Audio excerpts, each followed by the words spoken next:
¿Qué tal? Buenas noches. Encantados de encontrarnos con ustedes en este lunes, fecha en la que concluye el plazo para la presentación de candidaturas a las elecciones del próximo 28 de mayo, fecha en la que se inicia un episodio absolutamente insólito en lo meteorológico que nos puede llevar a temperaturas de 38 grados a final de semana en Granada y hasta 40-41 en el Valle del Guadalquivir, concretamente en Córdoba. Una jornada además en la que Granada bulle con una efervescencia cultural y de agenda tremenda con la Feria del Libro y con la cuenta atrás también de cara casi ya prácticamente el próximo fin de semana al inicio de las fiestas de primavera con la fiesta del Día de la Cruz.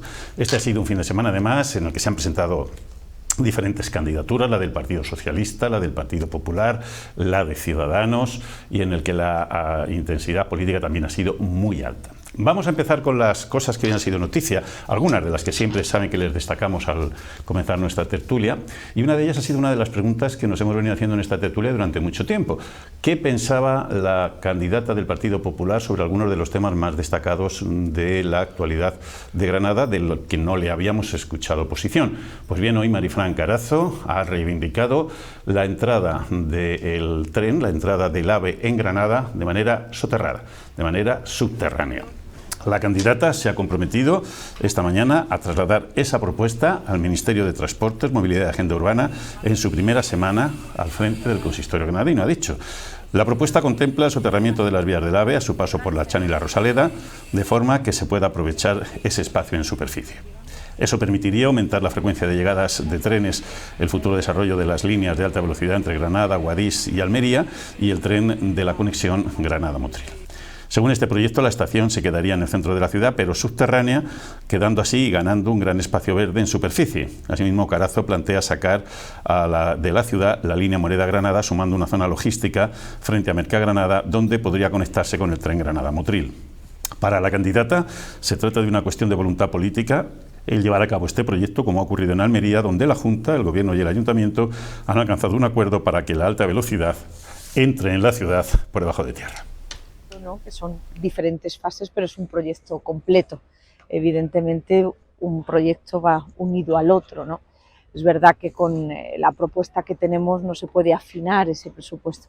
Yo creo que históricamente hemos hablado de 400 millones de euros, es un poco el presupuesto que se ha estimado, sin tener en cuenta el corredor de Moreda, que es el que planteamos como nuevo, pero que también se suma, porque va a dar continuidad al corredor que se plantea en el barrio de La Chana. Pero yo entiendo que es un momento histórico para poder afrontar esta inversión. Contamos con la ayuda de Europa, de los fondos europeos. Nunca un Estado va a contar con más presupuesto, ni la comunidad autónoma, para invertir en ferrocarril como medio de sistema también de transporte sostenible, limpio, y también para favorecer la construcción de ferrocarril vinculada no solo a pasajeros, sino también a mercancías. Y por cierto, quiero destacar también, lo hacemos en la nota de prensa, que con este proyecto se hace absolutamente compatible también el servicio de alta velocidad, por supuesto, y que también nos favorecería, nos ayudaría a la ciudad de Granada a mejorar esas conexiones. Les decíamos que entramos en una semana con una agenda muy intensa en numerosos terrenos, también en el de la ciencia. Estamos trabajando ya para preparar un fin de semana en el que el programa Desgranando Ciencia va a ser otro de los grandes atractivos de la ciudad. Este año además va a girar en torno a la figura de Federico García Lorca. Desgranando Ciencia nació como una oferta científica y cultural para acercar la ciencia al público de forma divertida, cercana y amena, a través de charlas breves sobre investigaciones actuales, desde la lucha contra el cáncer hasta la obtención de energía limpia. Se trata de sacar la ciencia de los centros de investigación y llevarla a los núcleos de cultura, como el Teatro Isabel la Católica, que acogerá la gran mayoría de las actividades. Para el coordinador del programa, Óscar Huertas, lo que en un principio comenzó como un grupo de frikis, congrega ahora a miles de personas, lo que demuestra que la ciencia interesa más si se cuenta de forma interesante y como parte de una historia. Como les decíamos, este año la temática va a girar en torno al 125 aniversario de Federico García Lorca. Y vamos a hablar de la mucha ciencia que hay en la obra de Lorca y del mucho Lorca que hay en toda la ciencia que se hace hoy en día. Vamos a aprovechar para hablar de esos 6 poemas en galego que escribiu Federico García Lorca. Aprovecharemos para hablar de todas las matemáticas que hay en su obra, de toda la cristalización, de todo lo que tiene esa obra maravillosa. Y lo vamos a cristalizar, nunca mejor dicho, en un espectáculo que espero que vengáis a ver el sábado por la tarde, gracias a Juanma García, un espectáculo de cristalización bailada, mezclada con flamenco y mezclada con eso que apasionaba a Lorca. Bueno, pues hemos querido subrayar estos dos asuntos dentro de una actualidad que ha sido más intensa, lógicamente, que ha tenido más cosas, y nosotros ya estamos con nuestros habituales analistas de este lunes para precisamente pasar revista a algunos de esos asuntos. Hoy nos acompaña Concha Insúa. Concha, ¿qué tal? Muy bien. ¿Cómo va esa pierna? Esa pierna va progresando adecuadamente. Gracias, Agustín. Pilar, Susan. Pilar, ¿qué tal? ¿Qué hay? ¿Qué tal? ¿Esa rehabilitación qué tal? Pues bien, la rehabilitación bien duele mucho, pero vamos, que vamos también progresando adecuadamente. Antonio Cruz, buenas noches. ¿Qué tal? Buenas noches. Bienvenido. Bien, bien, muy contento viendo que las compañeras van mejorando. De mesa van mejorando. Paco Fuentedura, buenas noches. Buenas noches. ¿Cómo va esa campaña? Sigo entero, toco madera. Me alegro de que se recuperen las compañeras, pero que no me pase nada. Que aquí hay gafe, en esta mesa hay gafe. No digáis eso. No. Que va. Lo que hay es mucho arte. Bueno, vamos a empezar, si les parece, con uno de los asuntos que hoy ha sido noticia, o que iba a ser noticia. Al final se ha quedado un poco en agua de borrajas. Estamos hablando de la reunión que anunciaba el secretario provincial del Partido Socialista y presidente de la Diputación, José Entrena, el pasado viernes, entre el Ministerio, la Junta de Andalucía y la Comunidad de Regantes para definitivamente dar ya el pistoletazo de salida para las obras de las canalizaciones de Rules. Recordarán ustedes que la semana pasada, justo cuando se iba a anunciar esa reunión, la Junta de Andalucía casi se adelantaba un poco sobre la campana y se reunía con los regantes para anunciarles que se iba a hacer cargo de la parte de los regantes, de ese 20%. Recordarán ustedes que hemos hablado de ello en alguna ocasión. Pepe Entrena anunció para hoy esa reunión. Esa reunión al final no ha tenido lugar, la ha desconvocado el Ministerio, dice porque entiende que ya no es necesaria y que lo que hay que poner en marcha ya, el 8 de mayo han puesto como fecha para la primera reunión, es precisamente una comisión técnica que avance en los trabajos que tienen que desembocar precisamente en esas conducciones. Bueno, yo no sé este lío cómo lo podemos administrar o cómo lo analizan cada uno de nuestros invitados de hoy. Vamos a empezar, Concha, por ti. Bueno, a mí me hubiera gustado que esa reunión se hubiera producido, sobre todo para que viéramos qué hoja de ruta y qué tiempos eran los que contemplaban. ¿El Ministerio dice que no era necesario? Bueno, yo creo que sí que es necesario. Creo que es necesario esas reuniones y además que de verdad se vea que hay una voluntad política, porque al final todo lo que no se plasma, yo siempre lo digo, todo lo que no está plasmado en un papel no existe. Por lo tanto, espero y deseo por el bien de esta provincia que de verdad haya esa voluntad política y por fin esas canalizaciones, esas conducciones sean una realidad. Llevamos hablando de ellas más de 20 años y creo que ya nos merecemos en Granada que eso sea una realidad, porque tenemos la mayor piscina de Europa y no estamos haciendo nada con el agua. Hay que decir, y cabe decir, que fue Ciudadanos el único partido que llevó una enmienda en los presupuestos generales del Estado precisamente para que se liberara una partida presupuestaria para esas canalizaciones. Bien está lo que bien acaba. Si efectivamente a partir del día 8, el día 9, ya tenemos esa hoja de ruta completamente definida y con tiempo, yo tendré que decir que bienvenido. Pero si no es así, volvemos otra vez a estar en la casilla de salida dándole una pata al balón para adelante. Y eso es lo que no me gustaría, porque entonces sí que es verdad que habría que elevar el tono. Antonio. Bueno, esto tiene un poquito de historia, ¿no? Hace poco se hizo una reunión, yo creo que la prensa dio conocimiento de ello, en donde participaron los regantes, la mancomunidad de municipios, el Gobierno de España, la Junta de Andalucía, y llegaron a un acuerdo después de mucho debatir, porque ahí la clave es dónde estaba. Y yo creo que sigue estando. La clave estaba en la aportación de los regantes, las comunidades regantes. O sea, el 80% lo ponía el Gobierno de España y quedaba un 20% que habían de ponerlo los regantes y la mancomunidad de municipios de la costa tropical. Entonces la propuesta de la Junta, que tuvo un debate serio, y a veces no entendido, es que lo que hace la Junta de Andalucía es adelantar ese 10% de los regantes, que luego los regantes han de reembolsar posteriormente en módicos plazos. Y el otro 10% que le correspondía a la mancomunidad de propietarios, parece que se hacía cargo de él el Gobierno de España.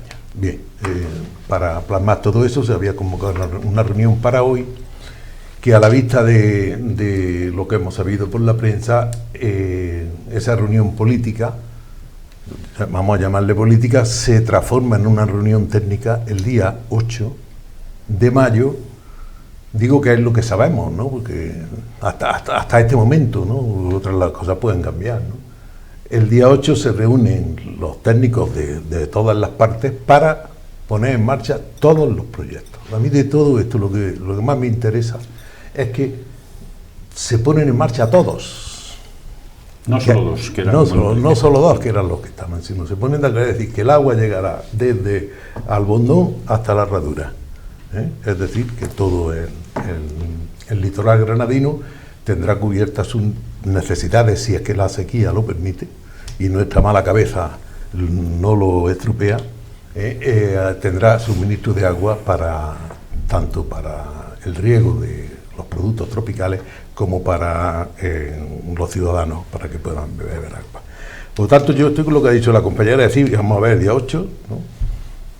Porque claro, si vamos a estar dudando de todo lo que aparece, pues mira, vamos a esperar el día 8. Yo sí confío que el día 8 se pongan de acuerdo y nos despertemos con la gran noticia de que el asunto de Rulex, vamos a hacer asunto milenario. Por lo menos secular sí, porque empezó en el siglo XX y estamos en el siglo XXI, ¿no? Por lo tanto, llegue a buen fin y tengamos en funcionamiento pues ese agua tan necesaria, sobre todo en estos momentos. Pilar. Bueno, yo voy a ser un poco más crítica. A mí me parece bien que llegue a buen puerto y que eso es evidente, que el agua se distribuya por fin y que llegue a todas las canalizaciones, a todos los pueblos que hace falta y a todos los regadíos que hace falta, pero 20 años, por favor, de verdad, y estamos aquí diciendo, bueno, por fin va a llegar a buen puerto. Mire usted, 20 años. Es que en Sevilla hubiera pasado esto, lo dudo mucho. No lo hubieran consentido los sevillanos para nada. Y aquí llevamos 20 años como aguantando, bueno, parece que se van a poner de acuerdo, lo que demuestra es una inoperancia absoluta de un montón de administraciones, de la administración central, de la administración autonómica, una inoperancia tremenda, y aquí la gente esperando 20 años. Pero de verdad, es que es una cosa inconcebible en otros sitios de España.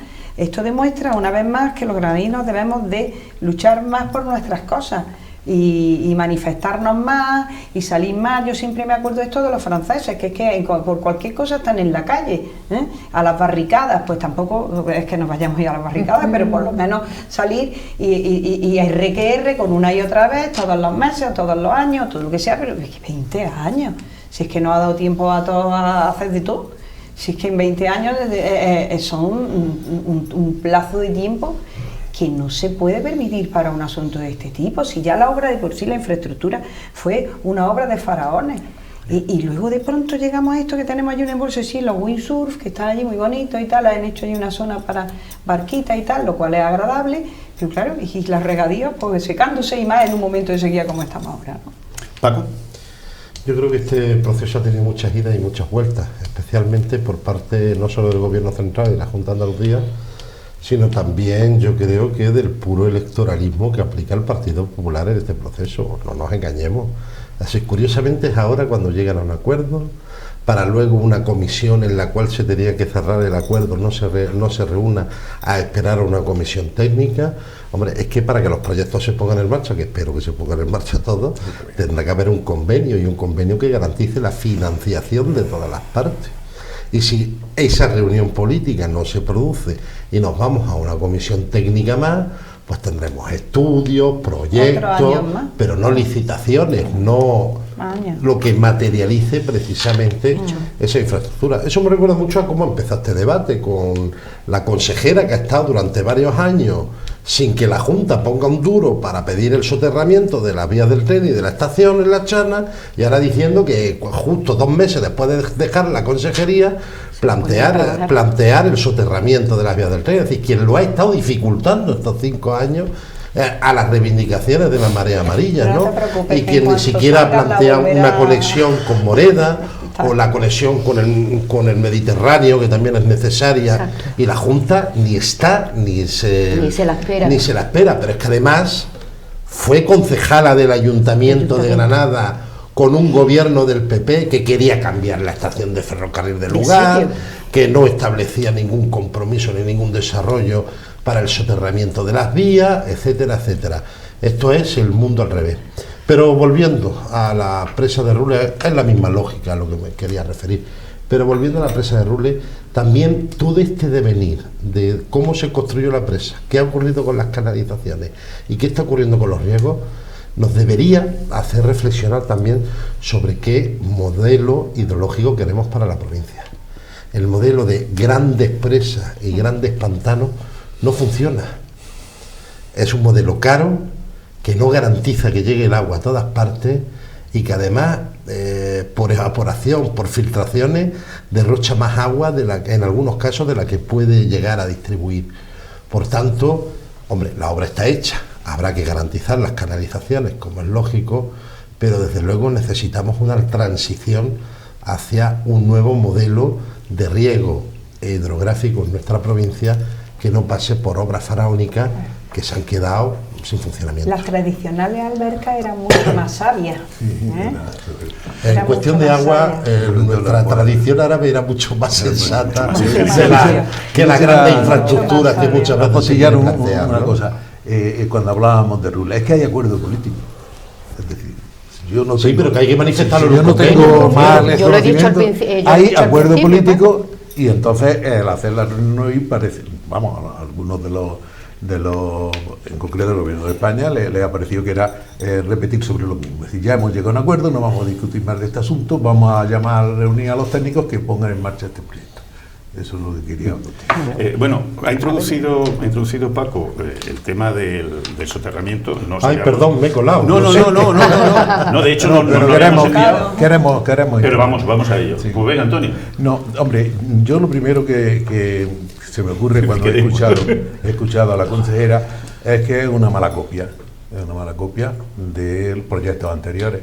Es decir, en el Plan General de Ordenación Urbana de Granada actual, vigente, ya aparece lo de la zona logística enfrente del Mercado de Granada, aparece el soterramiento del tren con la llegada a La Chana, aparece el intercambiador para poder darle acceso a lo que viene de Moreda. Es decir, todo eso está en el Plan General de Ordenación Urbana, al igual que lo del metro, si es que tenemos que hablar de ello alguna vez.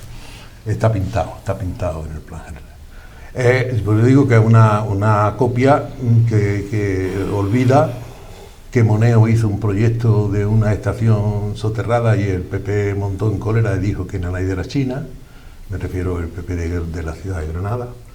Es que yo recuerdo, perdón por la interrupción, que cuando se presentó ese proyecto, el alcalde montó el pollo. Entonces sí, que montó el pollo, vamos, que yo que armó más grande, que como Granada iba a permitirse eso, y olvida que ella estaba en el gobierno de la ciudad cuando se intentó que la estación estuviera en la rotonda de Europa, y se olvidan muchas cosas. Es decir, yo creo que la política se pueden prometer cosas que a lo mejor no se pueden cumplir, yo hasta ahí llego, ¿no?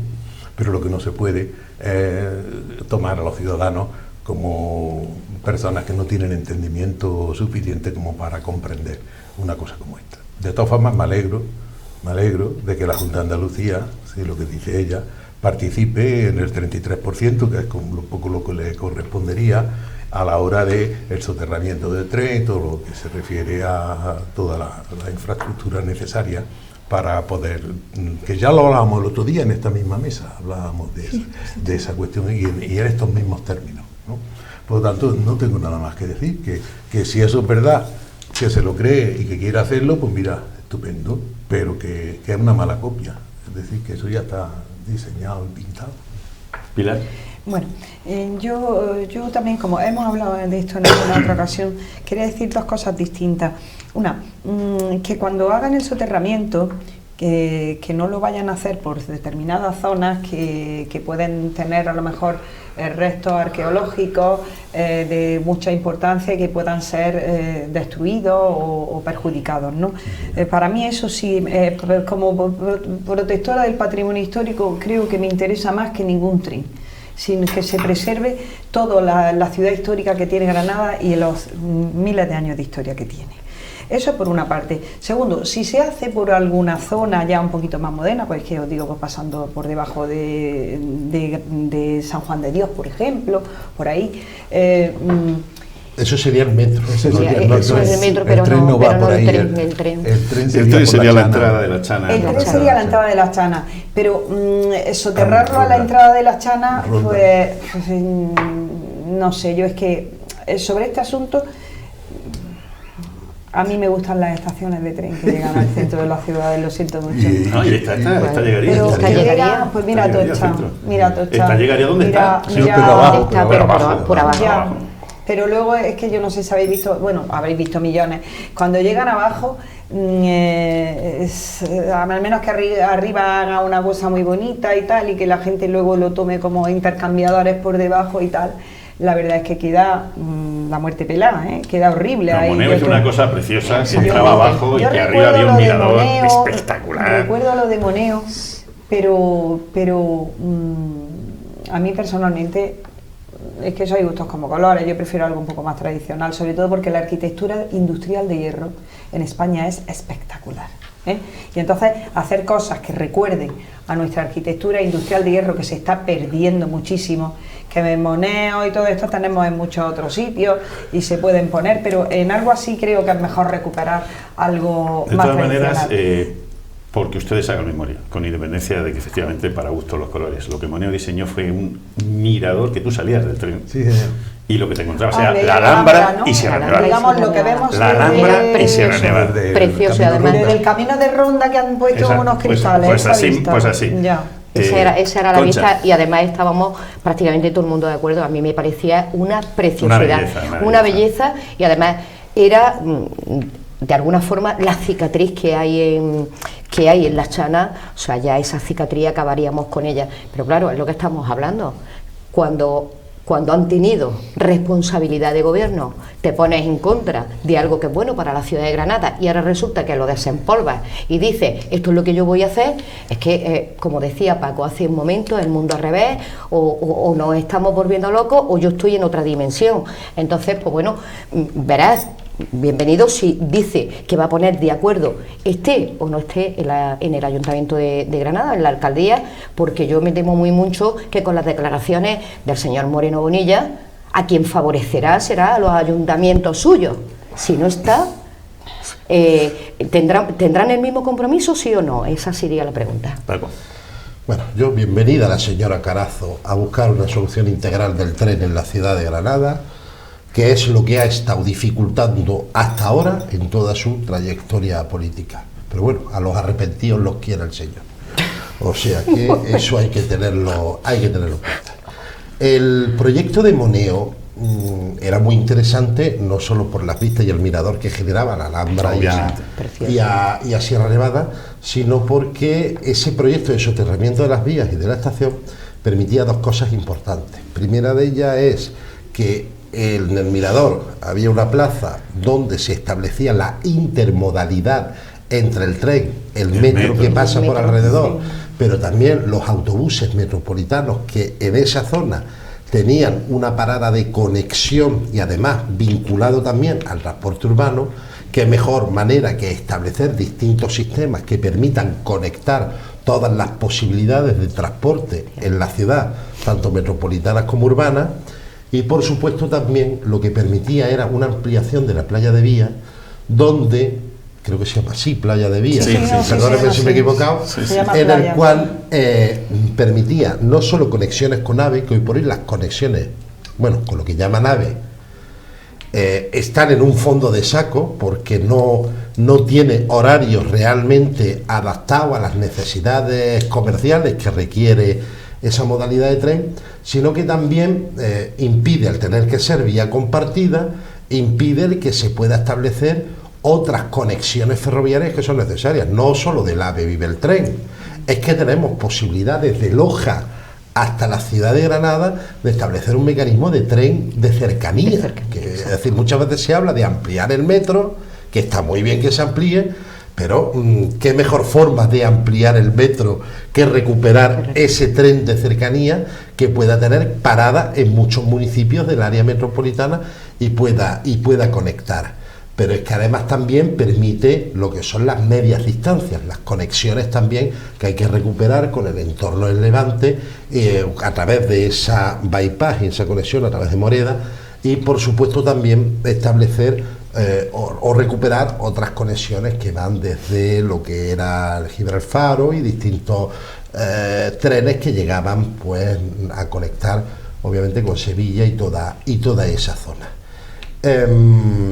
Esa era la primera de ellas, pero es que la segunda posibilidad que permitía también era ese gran espacio libre, ese gran corredor verde dentro de la ciudad que conectase lo que ahora mismo está las vías del tren como espacio libre, no solo la comunicación de tres barrios muy cercanos entre ellos, pero separados por una frontera que es la vía del tren, que es Ronda, todo lo que es la zona de barrio de los Pajaritos, más toda la zona de las Chanas, y además también esa continuidad verde que no solo es que, porque la vía no solo se eliminaba la Chana, también se eliminaba la del Cerrillo y permitía que todo eso fuese un espacio verde que conectase con la propia vía de la ciudad e incluso también con el propio cinturón verde que comunique pues con el Parque Beiro e incluso con una actuación en los sistemas generales de espacios libres con el propio parque periurbano del Genil. Es que tendríamos una gran circunvalación verde en toda la ciudad, que sería el gran parque central de la ciudad de Granada y que tanto lo necesita Granada. Y también resuelve pues un problema que ya es indigno, es decir, es que los accesos a la Chana por dos túneles oscuros, terribles, que hay porque están las vías del tren de por medio, eso es un foco de inseguridad terrible y que se quejan los vecinos de la zona, y acabar con eso es esencial cuanto antes. Decían que era muy caro. Vamos a volver sobre este asunto, lógicamente. Seguro que volveremos. Y además será uno de los temas que planteemos en la programación ya de campaña electoral. Uno de los debates que tendremos que hacer será precisamente ese. Tampoco les habíamos pasado el tema porque el teletipo es de las 6 menos 5 de la tarde. Les leo. La Comisión Europea asegura que la ley que está en tramitación en el Parlamento andaluz para indultar los regadíos de Doñana deteriora ese espacio protegido. Bruselas lleva un mes advirtiendo de las consecuencias que tendría la entrada en vigor. Hoy el consejero de Medio Ambiente, Ramón Fernández Pacheco, ha ido a Bruselas para explicar de primera mano la normativa que impulsa el presidente a través del Parlamento Regional, asegurando que en absoluto perjudica a Doñana. Sin embargo, el comisario lituano Sinkevicius asegura que esa legislación va en contra y va en la dirección opuesta a la sentencia del Tribunal de Justicia de la Unión Europea sobre el Parque Nacional. No obstante, también ha dado un tirón de orejas al Gobierno central al asegurar que las medidas que ha puesto en marcha no son suficientes para cumplir con lo que establece ese fallo, y ha recordado que la Comisión está muy preocupada porque la legislación andaluza, si se aprueba tal y como se ha propuesto en ese proyecto de ley, degradaría el humedal protegido de Doñana, uno de los más grandes de Europa, y además crea un marco legal favorable para reconocer los derechos de uso de agua pluviales y de aguas superficiales que se sumarían a la presión excesiva e intolerable sobre los cuerpos de agua subterránea ya sobreexplotados. Pilar. Pues, ¿qué quieres que te diga? Que es un escándalo. Vamos a ver. En los parques nacionales, como es el caso de Doñana, en este caso en concreto, ¿no? Hay otros parques nacionales, que os digo, Ordesa, Monte Perdido, que tienen otro tipo de hábitat, pero el Parque Nacional de Doñana tiene un hábitat muy precario, que tiene un equilibrio que con cualquier variación mínima en el humedal o en otra serie de sus circunstancias, en las dunas, etcétera, se va y desaparece un montón de especies, sobre todo de flora y de fauna protegida. Entonces, y ya no vienen, sabéis que vienen estacionalmente, y entonces cualquier actuación, la que sea, en ese ámbito de protección absoluta es ¿qué os digo? Pues una barbaridad desde el punto de vista medioambiental. Es decir, que no se puede permitir de ninguna manera. Mirar, esa legislación que ha aprobado el Parlamento de Andalucía es ilegal. Lo prohíbe la lex specialis derogat lex generalis. Y la legislación especial, en este caso, es la ley del uso y gestión del Parque Nacional de Doñana. Hay un plan rector de uso y gestión del Parque Nacional de Doñana, que es la Lex Specialis. Y entonces estos señores de la Junta vienen a aprobar una legislación de regadío para que todo el mundo allí saque agua, que al final la terminan sacando de los humedales, porque aunque digan no es que aquí hacemos unos pozos, hacemos tal, al final todo eso está conectado, por dentro está todo interconectado y terminan succionando el agua del humedal y el humedal desaparece.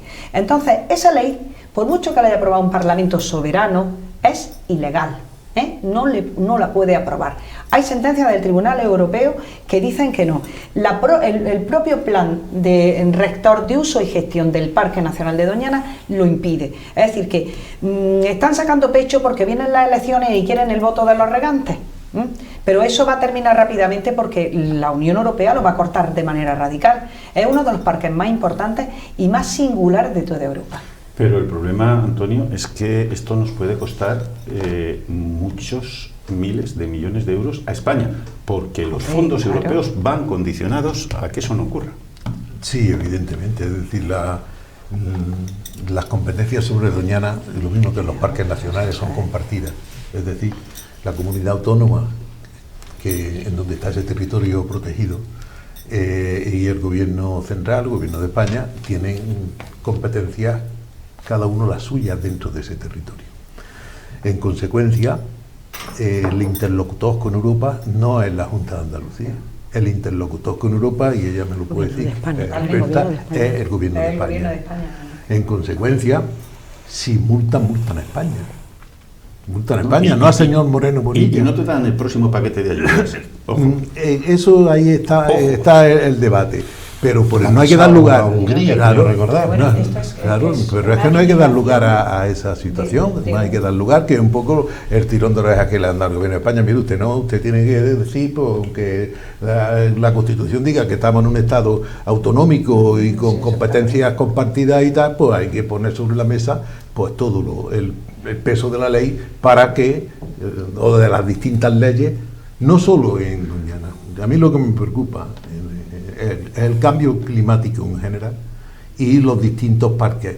Tenemos otro parque aquí, que es Sierra Nevada, en donde se están haciendo también bastantes actuaciones dignas de ser debatidas y ser mostrar nuestra disconformidad con eso. Mucho ladrillazo. Paco. Eso era lo que quería decir yo, es decir, los dos grandes parques nacionales o naturales, porque son de competencia como las dos cosas, son nacionales y naturales a la vez, porque tienen gestión compartida, que hay en Andalucía es el del Doñana, pero el de Sierra Nevada también, que también tiene su plan director, que no se cumple desde hace muchos años. Y claro, en estas cosas, pues cuando las barbas del vecino veas cortas, pues las tuyas a remojar. Es decir, si ya sabemos cuál es la intención del gobierno de la Junta respecto al parque de Doñana, con respecto a los regadíos, porque aunque la Junta diga que es que no se abrirá ningún pozo en el ámbito del parque nacional o natural, pero es que los sistemas de regadío están todos conectados. Eso es como la Vega de Granada, es decir, existe una conexión entre la nieve que se deshiela y todos los acuíferos de la propia Vega. En el humedal ocurre lo mismo. Abrir un pozo que deje vacío el agua que tiene que llegar al humedal supone destrozar el propio humedal y el propio parque.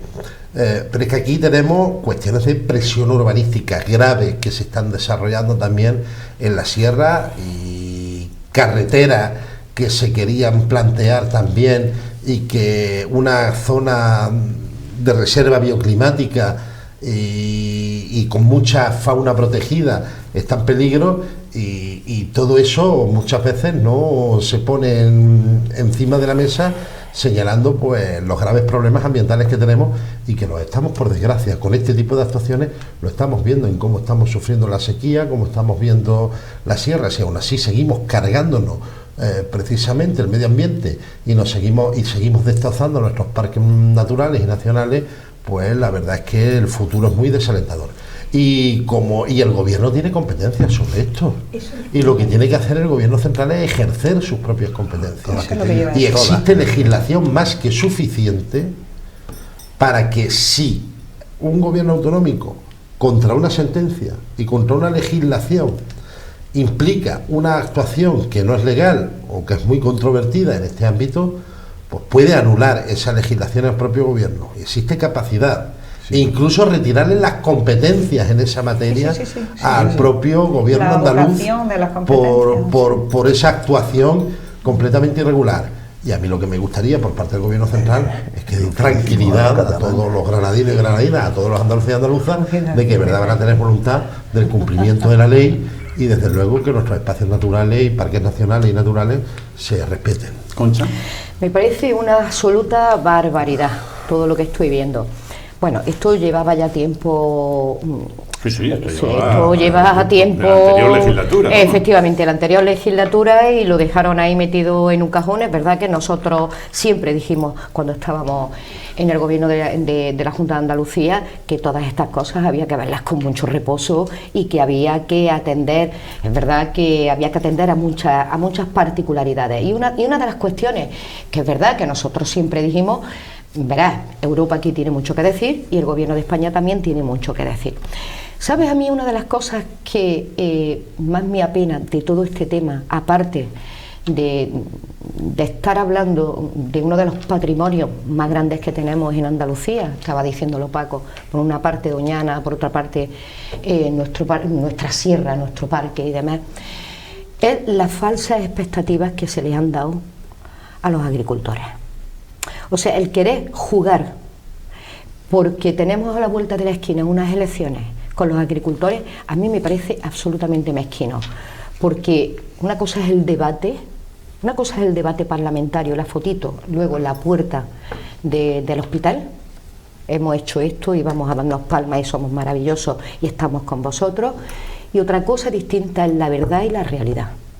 Y eso es algo que de verdad no entiendo cómo ni siquiera lo llevaron a debate, por lo que te estoy diciendo. Primero, no tienen las competencias, porque las competencias no las tienen, las falsas expectativas que le han dado a los agricultores y el follón que están montándonos a nivel nacional e internacional, porque ahora ha llegado Bruselas poniendo blanco sobre negro y ha dicho, oiga, que si ustedes tocan esto, que saben que no pueden, aquí hay consecuencias y además graves. O sea que es una frustración en cadena y me parece absolutamente, de verdad, demencial, torticero y bueno, eso es engañar a la gente. No, es que tengo otros calificativos que me los voy a callar porque soy muy granaína. Decía un rey que parir bien valía una misa. Sí, señor. Doñana, la Diputación de Huelva, bien vale Doñana.